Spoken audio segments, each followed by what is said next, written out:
सभी को नमस्कार। आप सभी का स्वागत है। आज हम हिंदी व्याकरण में अनेकार्थी शब्द क्या होते हैं इन पर विस्तार से चर्चा करेंगे। आइए देखते हैं अनेकार्थी शब्द क्या हैं।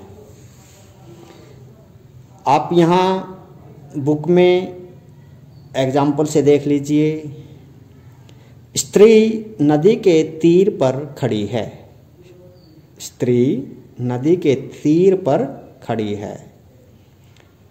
और दूसरा उदाहरण देख लीजिए। राम ने रावण को तीर से मारा। इन दोनों ही उदाहरणों में, दोनों ही एग्जाम्पल्स में तीर शब्द आया है। तीर।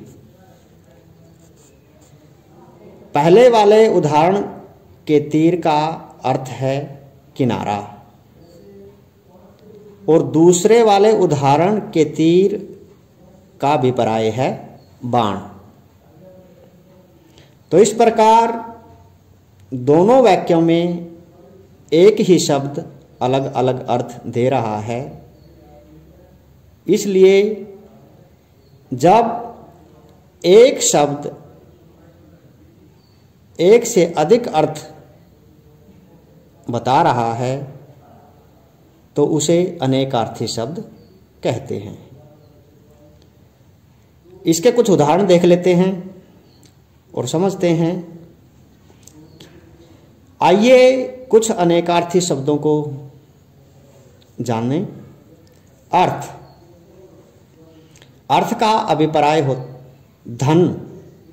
धन भी होता है। अर्थ का अभिप्राय धन भी होता है। के लिए भी प्रयोग किया जाता है।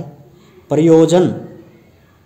अर्थ का अभिप्राय प्रयोजन भी होता है और कारण। कारण भी होता है। जब हम कई बार कहते हैं कि आप वहाँ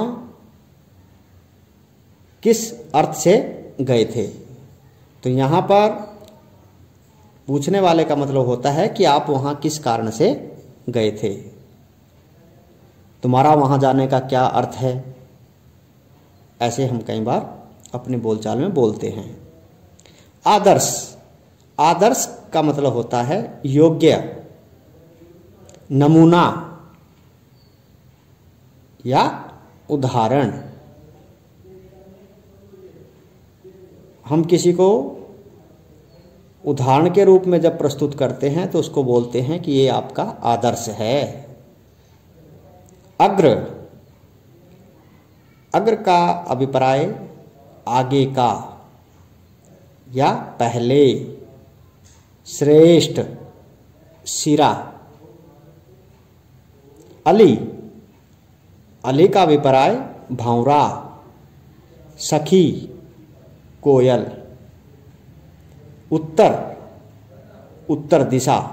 दिशा का नाम है उत्तर दिशा। और रिप्लाई, जवाब। जवाब को भी उत्तर बोलते हैं। और उत्तर का मतलब पीछे भी होता है, पीछे। काल। काल का अभिप्राय समय। और मृत्यु। काल मृत्यु का भी अर्थ देता है, मृत्यु।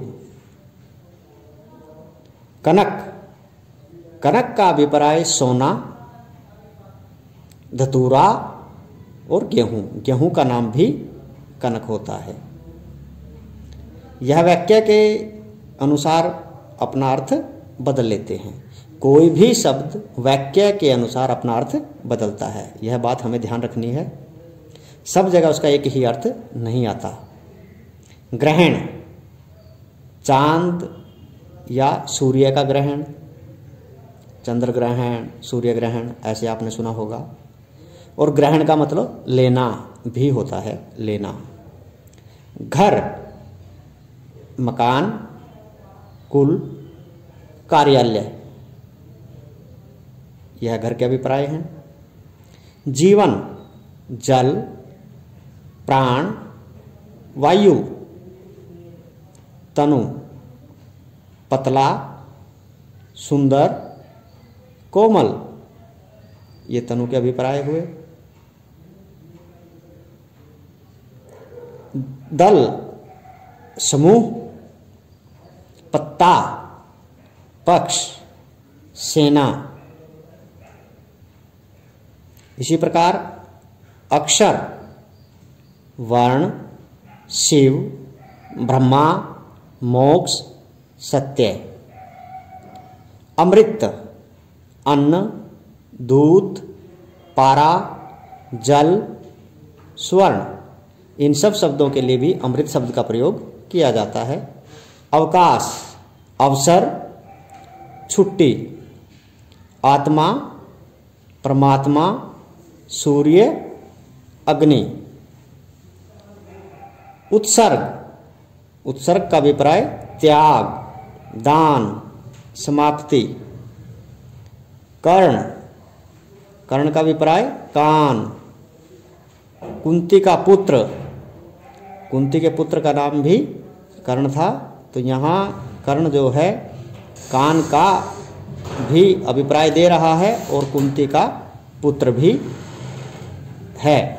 तो यहाँ पर वाक्य के हिसाब से हम इसका मतलब ले लेंगे। गुरु, गुरु शिक्षक, बड़ा, भारी। इन शब्दों के लिए भी गुरु शब्द का प्रयोग होता है। घट, घड़ा, शरीर, मन। चीर, वस्त्र, वस्त्र को चीर भी बोलते हैं। रेखा, चीरना, किसी वस्तु को बीच में से चीरना यह क्रिया है, तो उसको भी चीर बोलते हैं। जलज, कमल, शंख, मोती, मछली। इनको जलज के इतने सारे अभिप्राय हैं। तट, किनारा, प्रदेश, खेत। दक्षिण, दाहिनी, अनुकूल, दक्षिण दिशा। एक दिशा का नाम है दक्षिण दिशा। तो इस प्रकार हम यहाँ पर देख रहे हैं कि एक शब्द अनेक अर्थों को प्रस्तुत कर रहा है। वह वाक्य के ऊपर निर्भर करता है। जिस वाक्य में आपको लगता है कि यहाँ पर इसका यह अर्थ लिया जाना है, तो वहाँ पर आपको वह अर्थ देगा। इस प्रकार एक शब्द अनेक अर्थों को प्रस्तुत करता है, इसलिए इनको अनेकार्थी शब्द के नाम से जाना जाता है। ये थे आज का हमारा हिंदी व्याकरण में अनेकार्थी शब्द नामक टॉपिक। तो आज का हमारा टॉपिक यहीं पर समाप्त होता है। धन्यवाद।